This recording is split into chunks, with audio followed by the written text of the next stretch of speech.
WhatsApp everyone, welcome back to the channel.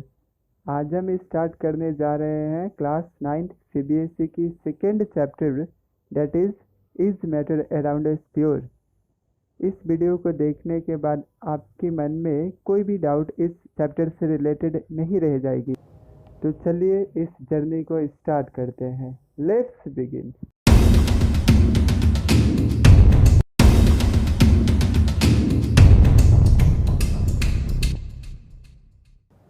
Pure, अगर किसी matter को हम प्योर तभी मानते हैं जब उसमें कोई मिलावट नहीं होती है, उसके अंदर कोई एडल्ट्रेशन नहीं होती है।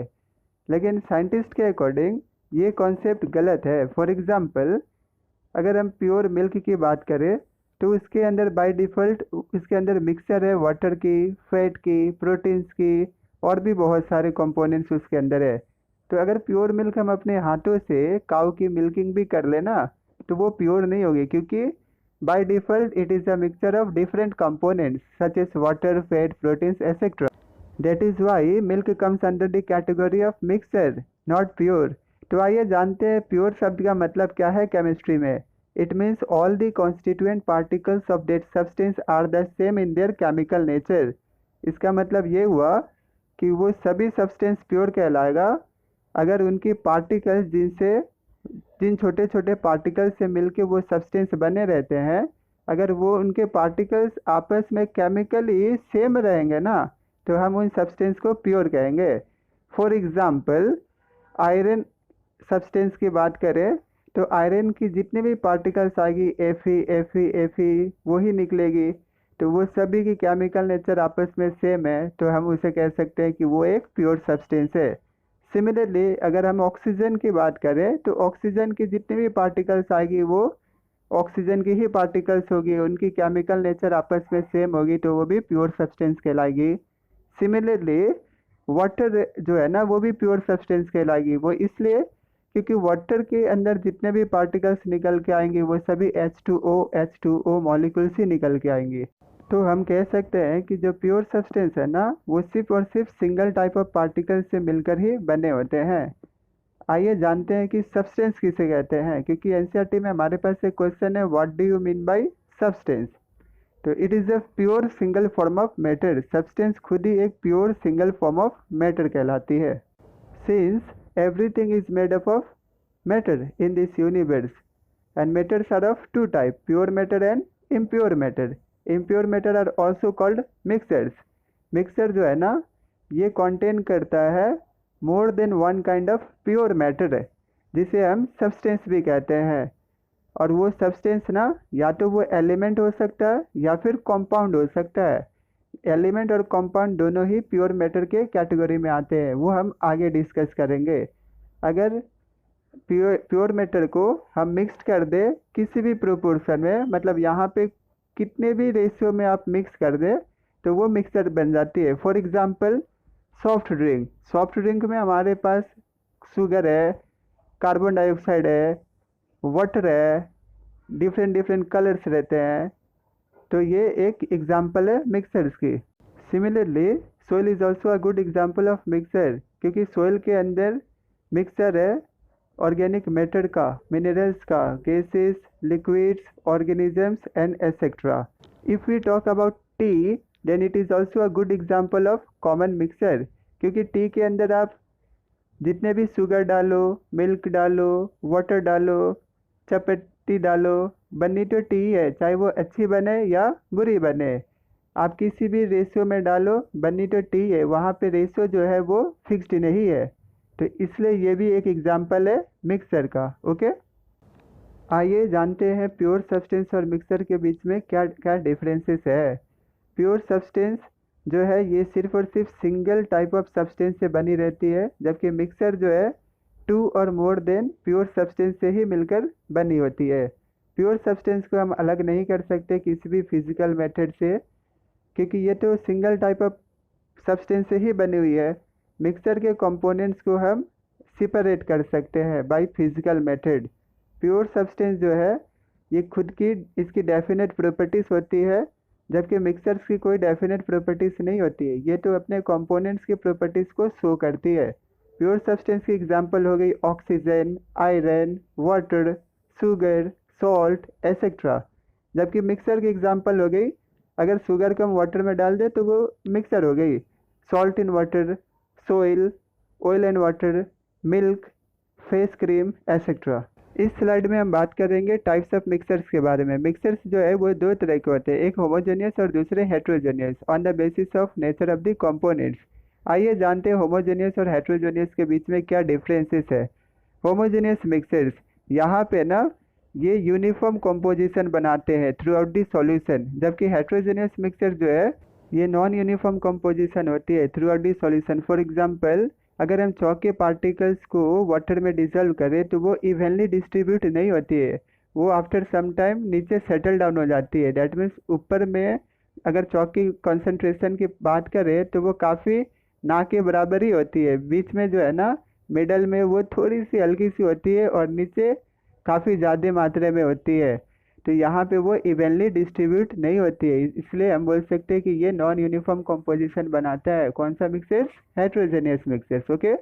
होमोजेनियस मिक्सर्स में क्या होता है, पार्टिकल्स को हम आसानी से नहीं देख सकते अपने नेकेड आई से, जबकि हेट्रोजेनियस मिक्सर्स में हम पार्टिकल्स को आसानी से अपने नेकेड आई से देख सकते हैं। होमोजेनियस मिक्सर्स में हम कंपोनेंट्स को सेपरेट नहीं कर सकते सिंपल फिल्ट्रेशन मेथड से, जबकि हेट्रोजेनियस मिक्सर्स में इसके कंपोनेंट्स को हम अलग कर सकते हैं सिंपल फिल्ट्रेशन मेथड से भी। होमोजेनियस मिक्सर्स में ये स्कैटर नहीं करते beam of light. Beam of light means group of rays of light को ये बिखेरते नहीं है, जबकि हेट्रोजेनियस मिक्सर्स में ना ये स्कैटर कर देते हैं बीम ऑफ लाइट को, जिसे हम टिंडल इफेक्ट भी कहते हैं।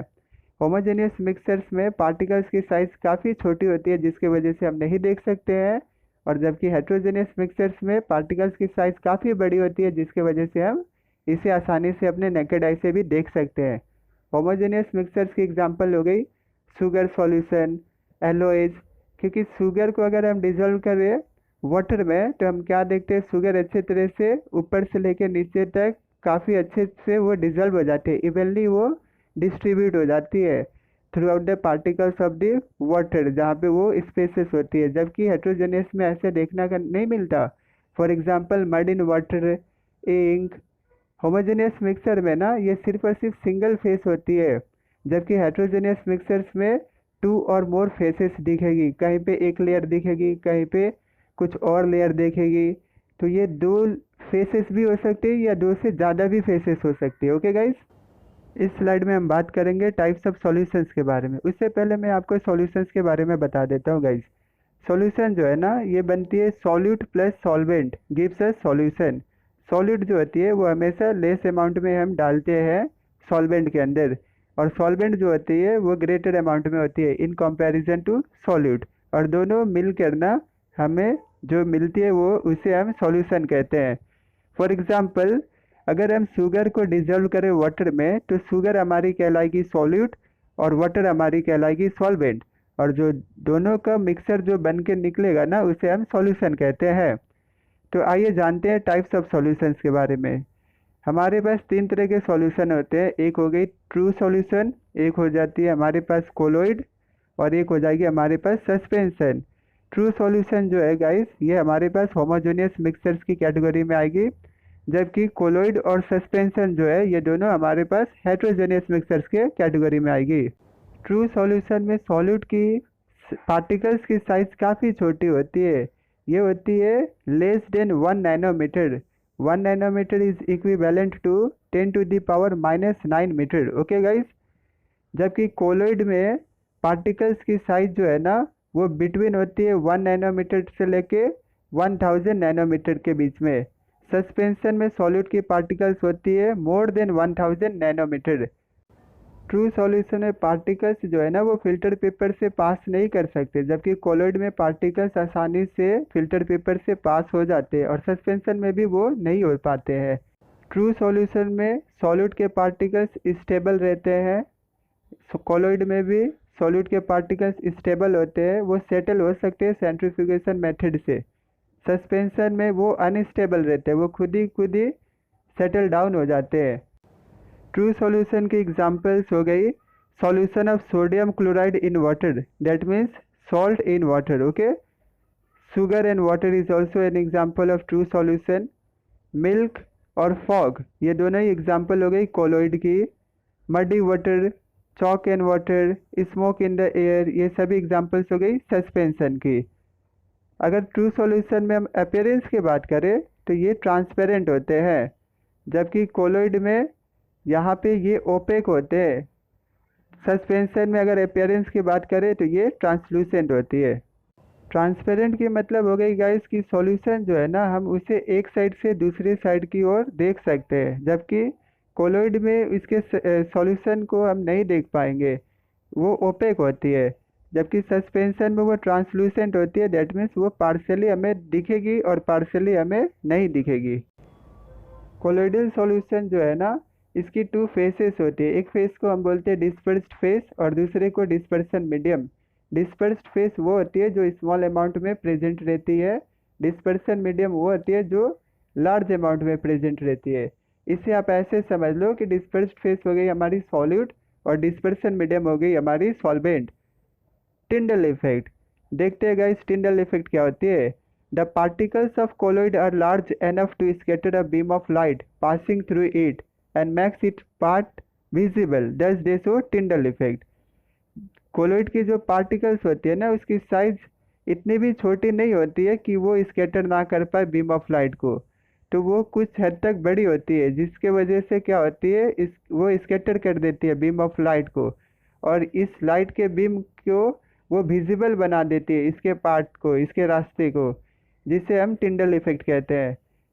कोलोइडल पार्टिकल्स जो है ना ये रेंडमली मूव करते रहते हैं जिगजैग मोशन में. इसकी कोई फिक्स्ड डायरेक्शन नहीं होती. ये कहीं ऊपर जाएंगे, कहीं डाउनवर्ड जा रहे होंगे, कहीं लेफ्ट जा रहे होंगे, कहीं अप जा रहे होंगे, कहीं राइट जा रहे होंगे, कहीं एक दूसरे को कोलाइड भी कर रहे होंगे. और इस तरह के जब डायरेक्शंस में मूव करते हैं ना पार्टिकल्स, तो इस तरह के मूवमेंट को हम कहते हैं Brownian movement. Okay, some common examples of Tyndall effect. जब सनलाइट आती है ना रूम के अंदर किसी स्मॉल होल से, तो वो हमें विजिबल हो जाती है. वो ऐसा इसलिए क्योंकि एटमॉस्फेयर में पहले ही से ही डस्ट की पार्टिकल्स, स्मोक की पार्टिकल्स प्रेजेंट रहती है, जो ना कोलोइडल पार्टिकल्स की तरह एक्ट कर रही होती है, जिसके वजह से बीम ऑफ लाइट जो इंटर कर रही होती है रूम से, अक्सर खिड़की से जो आती है लाइट, तो वो हमें विजिबल हो जाती है, जिसे हम टिंडल इफेक्ट कहते हैं. टिंडल इफेक्ट फॉरेस्ट में भी आप देख सकते हैं. जब सनलाइट आती है through the canopy of dense forest, तो जो मिस्ट ऑलरेडी प्रेजेंट होती है एटमॉस्फेयर में, जिसके अंदर टाइनी ड्रॉपलेट्स ऑफ वाटर होते हैं, वो एक्ट करते हैं कोलोइडल पार्टिकल्स की तरह, जो कि स्कैटर्ड कर देते हैं बीम ऑफ लाइट को, जिसे हम टिंडल इफेक्ट कहते हैं. Okay, alloys are mixtures of two और मोर मेटल्स और a metal and a non metal and cannot be separated into their components by physical method. तो ये जो है ना ये एक्चुअली एक मिक्सचर है जो कि अपने कंपोनेंट्स की प्रॉपर्टीज़ को शो करती है, और इसकी कंपोजिशन भी ना वेरिएबल होती है. ये मेटल और नॉन मेटल या फिर मेटल्स के ही साथ मिक्सड होके बनी होती है. फॉर एग्जांपल ब्रास एक एलोय है जिसके अंदर 30% जिंक है और 70% कॉपर है, और यहाँ पे जिंक और कॉपर दोनों ही मेटल है. ये मेटल और नॉन मेटल की कॉम्बिनेशन से भी बन सकती है. Okay guys, solutions can be of 3 types on the basis of their concentration: unsaturated solution, saturated solution and super saturated solution. तो आइए जानते हैं इन तीनों के डिफरेंसेस के बारे में. अनसेचुरेटेड सॉल्यूशन, ये वो सॉल्यूशन होती है जिसके अंदर हम सॉल्यूट और भी डिजॉल्व कर सकते हैं सॉल्वेंट के अंदर एट अ गिवन टेम्परेचर. तो उस तरह के सॉल्यूशन को अनसेचुरेटेड सॉल्यूशन कहते हैं. सेचुरेटेड सॉल्यूशन, ये वो तरह के सॉल्यूशन होते हैं जिसके अंदर सॉलिड की पार्टिकल्स मैक्सिमम डिजॉल्व हो चुकी है और अब हम उसके अंदर डिजॉल्व नहीं कर सकते. उस तरह को सॉल्यूशन को कहते हैं saturated solution. Super saturated solution, ये इस तरह के सॉल्यूशन है जिसके अंदर सॉलिड की पार्टिकल्स को हम डिजॉल्व कर सकते हैं. ये ऑलरेडी सेचुरेटेड सॉल्यूशन है, लेकिन डिजॉल्व कैसे कर सकते हैं? By increasing temperature. और इस तरह के सॉल्यूशन को हम कह देते हैं super saturated solution. Means unsaturated solution में हम और भी सॉल्यूट के पार्टिकल्स को डिसॉल्व कर सकते हैं, जबकि सैचुरेटेड में डिसॉल्व नहीं कर सकते। और सुपर सैचुरेटेड सॉल्यूशन में, जो कि सैचुरेटेड ही है पहले से, डिसॉल्व नहीं किया जा सकता, लेकिन समहाउ हम अगर टेम्परेचर को इंक्रीज करके पार्टिकल्स सॉलिड की डिसॉल्व करें तो वो सुपर सैचुरेटेड बन जाती है। डेट मीन्स अगर कॉन्सेंट्रेशन की बात करें तो अनसैचुरेटेड सॉल्यूशन में सॉलिड पार्टिकल्स की कॉन्सेंट्रेशन काफ़ी लो रहती है, सैचुरेटेड में हाई हो जाती है और सुपर सैचुरेटेड में काफ़ी हाई हो जाती है। In this slide we will talk about aqueous and non aqueous solutions. Solutions फिर से दो तरह की हो सकती है, एक एक्वेसियस और एक non aqueous solution, on the basis of nature of their solvent. Aqueous solution वो सॉल्यूशन होती है जिसमें सॉल्वेंट जो है ना, अगर वाटर है तो फिर वो एक्वेसियस सॉल्यूशन कहलाएगी, जबकि अगर वाटर हम यूज़ ना करें एज अ सॉल्वेंट तो उस तरह के सॉल्यूशन को हम कहते हैं non aqueous solution. Aqueous solution में वाटर जो है ना, ये पोलर सॉल्वेंट है जिसे हम यूनिवर्सल सॉल्वेंट भी कहते हैं। नॉन एक्वेसियस सॉल्यूशन में सॉल्वेंट जो है ना, वो पोलर भी हो सकती है और नॉन पोलर भी हो सकती है। एक्वेसियस सॉल्यूशन में यहाँ पे हमें लिक्विड सॉल्यूशन ही होती है, जबकि नॉन एक्वेसियस सॉल्यूशन में हम यहाँ पे सॉलिड, लिक्विड या गैसियस सॉल्यूशन भी फॉर्म कर सकते हैं। एक्वेसियस सॉल्यूशन में हमारी एग्जांपल होगी salt plus water, that is salt solution, जबकि नॉन एक्वेसियस सॉल्यूशन की एग्जांपल हो गई tincture of iodine, that means small amount of iodine if added to alcohol, that is called tincture of iodine. Here alcohol is the solvent, not water. Okay. Solubility, the amount of solute present in the saturated solution at given temperature is called its solubility। कितनी solute की मात्रा present हो जाती है saturated solution में किसी given temperature में, उससे हम कहते हैं उसकी सॉल्युबिलिटी। सॉल्युबिलिटी निकालने का फॉर्मूला आप प्लीज़ नोट कर ले, मास of solute divided by mass of solvent not solution multiplied 100। Okay guys, mass of solute divided by mass of solvent multiply 100, जिससे हमें सॉल्युबिलिटी निकल के आ जाएगी उस सॉल्यूट की। Okay. Concentration, the amount of solute present in given amount of solution is called its concentration. कितनी मात्रा में सॉल्यूट जो है ना वो प्रेजेंट है किसी सॉल्यूशन में, उसे हम सिंपली कॉन्सेंट्रेशन कह देते हैं। Calculation of concentration of solution. Concentration of solution निकालने का हमारे पास तीन फार्मूला है। पहला है mass by mass percentage of a solution, where the formula is mass of solute divided by mass of solution multiplied 100, क्योंकि हमारी फार्मूला में ही है मास बाय मास। ओके।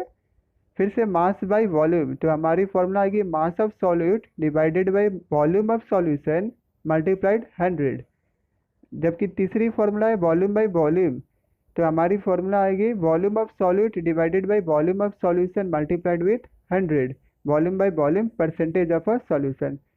आप देख सकते हैं इस तीनों फार्मूला में हमारे पास ऊपर सॉल्यूट की मास या फिर वॉल्यूम आ रही है और नीचे हमेशा हमेशा सॉल्यूशन की मास या वॉल्यूम आ रही है।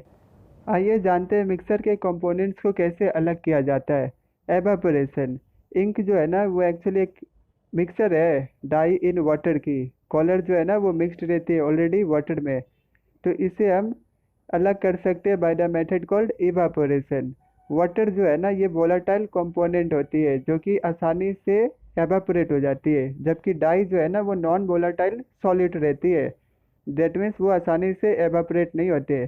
आप देख सकते हैं अगर हम हीट करें ना इसे, वाटर जो है ना वो इवापोरेट होके वाटर वेपर में कन्वर्ट हो जाएगी और इंक के अंदर जो डाई पहले से मौजूद रहेगी ना वो एज अ रेसिड्यू हमारे पास चाइना डिश या वॉच ग्लास में रह जाएगी। सेंट्रीफ्यूगेशन, ये इस सिद्धांत पे काम करती है कि जो डेंसर पार्टिकल्स होती है वो जाके नीचे बैठ जाती है और जो लाइटर पार्टिकल्स होती है जो हल्की रहती है वो जाके ऊपर स्टे कर जाती है जब इसे हम स्पीड में रोटेट करें। ये यूज़ होती है डायग्नोस्टिक लैब में, जब ब्लड टेस्ट किया जाए या यूरिन टेस्ट किया जाए तब सेंट्रीफ्यूगेशन का ही काम किया जाता है। जब ब्लड टेस्ट किया जाता है तो इसमें प्लाज्मा, WBC, RBC ये सभी ना एक लेयर बना लेती है, जो डेंसर होती है ना वो नीचे जम जाती है। जैसे आप डायग्राम में देख सकते हो, आरबीसी जो सबसे ज़्यादा डेंसर है वो नीचे बन जाती है। डब्ल्यूबीसी जो वाइट कलर को आप डायग्राम में देख रहे होगे वो बीच में सेटल्ड हो जाती है। और प्लाज्मा जो कि सबसे लाइटर होती है वो सबसे जाके ऊपर स्टे कर जाती है। सिमिलरली आप सेंट्रीफ्यूगेशन डेयरीज में भी देख सकते हैं, जहाँ पे क्रीम को अलग किया जाता है बटर से। सिमिलरली सेंट्रीफ्यूगेशन का हम यूज़ करते हैं वॉशिंग मशीन में भी, जहाँ पे पानी का स्क्वीज कर दिया जाता है भीगे कपड़ों से। सेपरेटिंग फनल ये एक तरह की एपरेचर्स होती है, जहाँ पे ना टू इमिसिबल लिक्विड्स जो कि आपस में मिक्सड नहीं होते हैं, उन्हें सेपरेट करने के लिए हम यूज़ करते हैं। आप इस डायग्राम में देख सकते हैं, जहाँ पे हमने क्रेसन ऑयल और वाटर को एक दूसरे के साथ मिक्सड करा तो वो मिक्सड नहीं हुई। केरोसिन ऑयल ऊपर लेयर फॉर्म कर ली और वाटर नीचे एक लेयर बना ली। इसके नीचे होता है स्टॉप कॉक, जिसे ना हम सावधानी से खोल कर ना वाटर को लेट आउट कर देंगे कि वो फ्लो हो जाए नीचे की तरफ, और सावधानी से उसे हम वापस से क्लोज कर देंगे, जिससे केरोसिन ऑयल स्टे कर जाएगी सेपरेटिंग फनल के अंदर। इस तरह से हम टू इमिसिबल लिक्विड्स को सेपरेट कर सकते हैं। एप्लीकेशंस ऑफ सेपरेटिंग फनल, तो सेपरेटिंग फनल का हम यूज़ कर सकते हैं ऑयल और वाटर को सेपरेट करने के लिए। सिमिलरली जब आयरन को उसके ओर से हम एक्सट्रैक्ट कर लेते हैं तो उसमें ढेर सारी स्लैग लगी रहती है, जिसे रिमूव करने के लिए हम सेपरेटिंग फनल की इस्तेमाल ले सकते हैं। सेपरेटिंग फनल जो है ना गाइज, ये काम करती है कौन सी प्रिंसिपल पे? डेंसिटीज की प्रिंसिपल पे, क्योंकि अलग अलग जो कंपोनेंट मिक्स होते हैं इमिसिबल लिक्विड्स के, वो अलग अलग लेयर फॉर्म कर देते हैं अपने डेंसिटीज के अकॉर्डिंग, जिसकी वजह से हम सेपरेटिंग फनल को यूज़ कर सकते हैं। ओके। सब्लिमेशन का हम इस्तेमाल तब करते हैं जब एक कंपोनेंट ना सब्लिमेबल वोलेटाइल कंपोनेंट होता है ना, तब हम सब्लिमेशन प्रोसेस का यूज़ करते हैं। और दूसरा जो है ना वो नॉन सब्लिमेबल इम्प्योरिटी होना चाहिए गाइस। फॉर एग्जांपल कैम्फोर और सॉल्ट का अगर मिक्सर हम ले ले तो कैम्फोर जो है ना वो सब्लिमेबल वोलेटाइल कंपोनेंट है, जिससे अगर हम टेम्परेचर देना हीटिंग करें तो कैम्फोर जो है डायरेक्टली सॉलिड से गैस में कन्वर्ट हो जाएगा, और जो रेसिड्यू हमारे पास बच जाएगा वो सॉल्ट रह जाएगा। तो सब्लिमेशन का इस्तेमाल हम कर सकते हैं मिक्सर के कंपोनेंट्स को सेपरेट करने के लिए। लेकिन आप ध्यान रखें कि सब्लिमेशन तभी हम यूज़ कर सकते हैं जब एक कंपोनेंट हमारे पास क्या होना चाहिए? सब्लिमेबल वोलेटाइल कंपोनेंट होना चाहिए, और दूसरा क्या होना? Non sublimable volatile component. Naphthalene balls, ammonium chloride, camphor, anthracene, dry ice that is solid carbon dioxide etcetera. Chromatography, आइए जानते हैं ये कैसे काम करती है। Technique used for separation of those solids that dissolve in the same solvent. इसकी application हम देखते हैं। ये हम यूज़ करते हैं कलर्स इन अ डाई को सेपरेट करने के लिए, पिगमेंट्स फ्रॉम नेचुरल कलर्स को सेपरेट करने के लिए, ड्रग्स या मेडिसिन अगर ब्लड के अंदर है तो उसको आइडेंटिफाई और सेपरेट करने के लिए भी क्रोमेटोग्राफी का ही इस्तेमाल किया जाता है। आइए जानते हैं डायग्राम के हेल्प से क्रोमेटोग्राफी को कैसे यूज़ किया जाता है। सबसे पहले हमें स्ट्राइप ले लेना है फिल्टर पेपर का। किसी भी एक एज से 3 सेंटीमीटर एबव एक स्ट्रेट लाइन ड्रॉ कर लेना है, और उस स्ट्रेट लाइन के ठीक सेंटर पे हमें इंक रख देना है। अब किसी बीकर में पानी अगर हम ले ले और उसके बाद इस फिल्टर पेपर की जहाँ पे हमने स्ट्रेट लाइन ड्रॉ की है उस वाले पोर्शन को अगर हम डीप करें, लेकिन ध्यान रहे कि जहाँ पे हमने स्ट्रेट लाइन ड्रॉ की है उससे पूरा ही डीप नहीं करना है, बस हल्की सी ही डीप करें। जो इंक है ना वो बाहर ही होनी चाहिए पानी की लेयर से। तो अब हम क्या देखेंगे ना कि थोड़ी देर बाद हम देखेंगे कि जो डाई है ना, जो डाई एक्चुअली वो मिक्सर होती है 2 और मोर कलर्स की। तो जो कलर सबसे ज़्यादा सॉल्युबल होगा वाटर के अंदर वो सबसे जल्दी फास्टर राइज हो जाएगा, फिल्टर पेपर के ठीक ऊपर चला जाएगा। और जो कलर डाई के अंदर कम सॉल्युबल होगा वाटर में वो ठीक उसके बीच में एक लेयर बनाएगा, और जो कलर सबसे कम सॉल्युबल होगा वाटर में वो ठीक और नीचे लेयर बनाएगा फिल्टर पेपर। एक्चुअली यहाँ पे एक एक्शन होता है गाइस, उस एक्शन को हम कहते हैं कैपिलरी एक्शन। हालांकि क्लास 9th में इस एक्शन के बारे में नहीं दिया है, हायर क्लासेस में आपको इसे पढ़ने के लिए मिलेगा। ओके। डिस्टिलेशन मेथड का हम तब यूज़ करते हैं जब दो कंपोनेंट के बीच में टेम्परेचर का उनका बॉइलिंग पॉइंट के बीच में 25 डिग्री से ज़्यादा का अगर डिफरेंस है तब हम डिस्टिलेशन मेथड का इस्तेमाल करते हैं। फॉर एग्जांपल अगर मिक्सर ले ले एसीटोन और वाटर, जो कि दोनों ही मिक्सिबल कंपोनेंट है, आपस में अच्छे तरह से मिक्सड हो जाएंगे, सॉल्यूशन फॉर्म कर लेंगे, तो इनको सेपरेट करने के लिए हम डिस्टिलेशन मेथड का यूज़ करेंगे, क्योंकि इन दोनों के बीच में जो बॉइलिंग पॉइंट का डिफरेंस है ना वो ग्रेटर देन 25 डिग्री है, क्योंकि एसीटोन का बॉइलिंग पॉइंट है 56 डिग्री सेल्सियस जबकि वाटर का बॉइलिंग पॉइंट है 100 डिग्री सेल्सियस। तो अगर हम मान लो कि 60 डिग्री सेल्सियस पे हम हीट दे रहे हैं ना, तो सबसे पहले एसीटोन जो है ना वो वेपर में कन्वर्ट हो जाएगा, जिसे हम कंडेंसर से इसे हम वापस से स्टोर कर सकते हैं। हालांकि एसीटोन को अलग करने के लिए वाटर से हम अगर 56 डिग्री का भी टेम्परेचर देना तो वो अलग हो जाएगी, वो गैस फॉर्म में कन्वर्ट होके उससे वापस से हम कंडेंसर के थ्रू एसीटोन को कलेक्ट कर सकते हैं। तो ये डिस्टिलेशन है गाइस। ओके, फ्रैक्शनल डिस्टिलेशन को हम तब यूज़ करते हैं मिक्सर के कंपोनेंट्स को सेपरेट करने के लिए, जब दो या दो से ज़्यादा मिक्सिबल लिक्विड्स के कंपोनेंट्स के बॉइलिंग पॉइंट का डिफरेंस लेस देन 25 के होता है ना, तब फ्रैक्शनल डिस्टिलेशन का यूज़ किया जाता है। For example for the separation of different gases from air, या for the different fractions from petroleum products को अलग करने के लिए तब हम फ्रैक्शनल डिस्टिलेशन का यूज़ करते हैं। ओके गाइस, क्रिस्टलाइजेशन ये एक प्रोसेस है जिससे ना हम प्योर सॉलिड को अलग कर सकते हैं, वो भी क्रिस्टल फॉर्म में इसके सॉल्यूशन से। फॉर एग्जांपल जब हम सॉल्ट का प्रिपरेशन करते हैं सी वाटर से इवापोरेशन के दौरान, तब हमारे पास ना बहुत सारे ह्यूज अमाउंट में इम्प्यूरिटीज रह जाती है उस सॉल्ट के साथ। मान लो आप 50 ग्राम सॉल्ट ले लिए जिसके साथ इम्प्यूरिटीज है, जो कि इवापोरेशन मेथड की वजह से अलग हो गई, सी वाटर इवापोरेट हो जाती है और सॉल्ट हमारे पास रिमेनिंग इम्प्यूरिटीज के साथ बच जाती है। अब वहाँ से अगर आप 50 ग्राम सॉल्ट को लेकर अगर पानी में आप रख देना किसी बीकर में, उसे स्टिंग से टाई करके, तो अगर आप देखेंगे थोड़ी देर बाद तो वो जो टाई करके आप सॉल्ट को रखे थे इम्प्यूरिटीज़ के साथ, वो इम्प्यूरिटीज़ अलग हो जाएगी, वाटर के साथ मिक्सड हो जाएगी, और आपके पास अब जो सॉल्ट बचेगी ना वो क्रिस्टल के फॉर्म में प्योर सॉल्ट बचेगी। तो इस तरह से हम क्रिस्टलाइजेशन मेथड का यूज़ करते हैं। ओके, आइए जानते हैं वाटर प्यूरिफिकेशन सिस्टम को, जो कि कैसे काम करती है।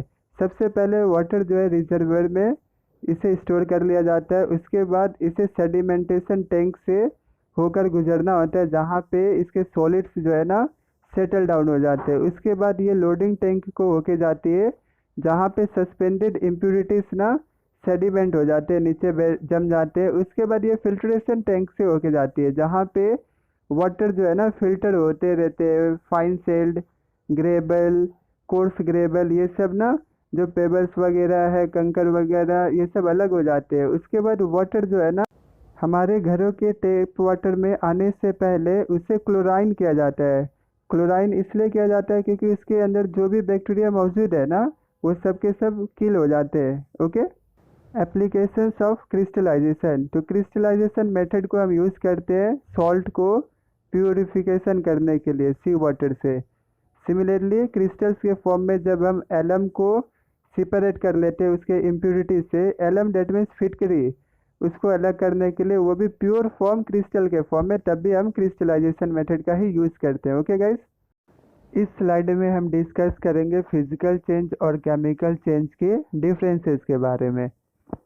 फिजिकल चेंज में सिर्फ और सिर्फ फिजिकल प्रॉपर्टीज जैसे कि colour, physical state, density, volume etcetera change होती है। कोई केमिकल प्रॉपर्टीज यानी कि उसकी कंपोजिशन चेंज नहीं होती है। डेंसिटी का मतलब है गाइस मास बाय वॉल्यूम, और वॉल्यूम होती है कैपेसिटी। जबकि केमिकल चेंज में केमिकल कंपोजिशन और केमिकल प्रॉपर्टीज ही चेंज हो जाती है। फिजिकल चेंज में कोई न्यू सब्सटेंस फॉर्म नहीं होती, केमिकल चेंज में न्यू सब्सटेंस फॉर्म हो जाती है। वेरी लिटिल और no energy in the form of heat, light और साउंड इज यूजुअली एब्जॉर्ब और given out in a physical change.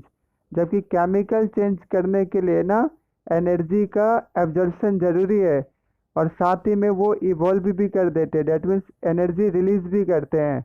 Physical change ये एक टेम्पररी चेंज है, जबकि केमिकल चेंज परमानेंट चेंज है।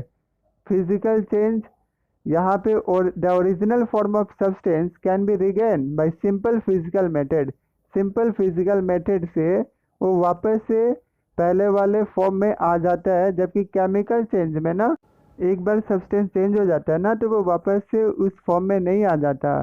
फिजिकल चेंज एक रिवर्सिबल चेंज है, इसे हम वापस से उस फॉर्म में ला सकते हैं, जबकि केमिकल चेंज जो है ना ये इरिवर्सिबल है। डेट मीन्स एक बार न्यू सब्सटेंस फॉर्म हो गया तो उससे वापस से हम इनिशियल सब्सटेंस में कन्वर्ट नहीं कर सकते।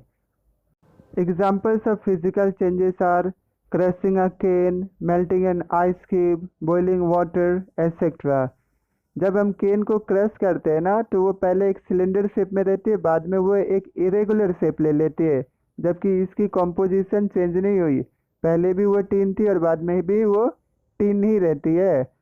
सिमिलरली जब हम आइस को मेल्ट करते हैं ना तो वो लिक्विड फॉर्म में आ जाती है, जबकि कॉम्पोजिशन में कोई चेंज नहीं आई। आइस की कॉम्पोजिशन रहती है H2O और वाटर की भी कॉम्पोजिशन रहती है H2O। Examples of chemical changes are burning of wood, rotting of fruits, baking a cake, photosynthesis etcetera.